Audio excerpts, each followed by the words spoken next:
જામનગરમાં વિદ્યાર્થીઓની સુરક્ષાને લઈને મહાનગરપાલિકાની ફાયર બ્રિગેડ ફરી એકવાર એક્શન મોડમાં આવી. જ્યાં ફાયર એનઓસી અને જરૂરી સલામતીના સાધનો વિના ચાલી રહેલા ટ્યુશન ક્લાસ સામે કડક કાર્યવાહી હાથ ધરવામાં આવી છે.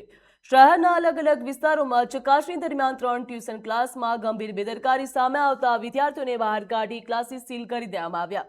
તપાસ ટીમે તાત્કાલિક કાર્યવાહી કરીને ક્લાસમાં હાજર વિદ્યાર્થીઓને સુરક્ષિત રીતે બહાર કાઢ્યા હતા અને બંને ક્લાસોને સીલ મારી સંચાલકોને નોટિસ ફટકારવામાં આવી. આ સમગ્ર કાર્યવાહી ફાયર ઓફિસર અનવર ગજા તેમજ ધર્મેન્દ્રસિંહ જાડેજા સહિતની ફાયર બ્રિગેડની ટીમની હાજરીમાં હાથ ધરવામાં આવી હતી. હાલ વડોદરા ખાતે પણ ફાયર બ્રિગેડના ઓફિસરો એક્શન મોડમાં આવ્યા છે, જ્યાં 2 ટ્યુશન ક્લાસીસની ગંભીર બેદરકારીના કારણે તેમને સીલ કરવામાં આવ્યા.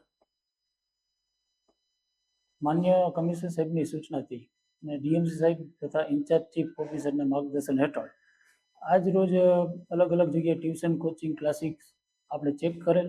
જે ફાયર એનઓસીના દાયરામાં આવતી હોય એવી બિલ્ડિંગને ખાસ કરીને અત્યારે ચેકિંગ ચાલુ છે.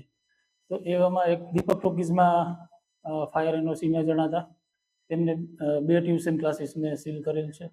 એક રણજીતનગર પટેલ સમાજની બાજુમાં કીડી એકેડમી છે, ત્યાં ફાયર એનઓસી મેળવેલ નથી, તેની સીલની કાર્યવાહી કરેલ છે. ફાયર એનઓસીના દાયરામાં કેટલી બિલ્ડિંગ આવે છે એ અમે જોશું. સૌપ્રથમ એ ચેક કરશું, જો એમાં ન જણાય તો આગળની કાર્યવાહી કરશું.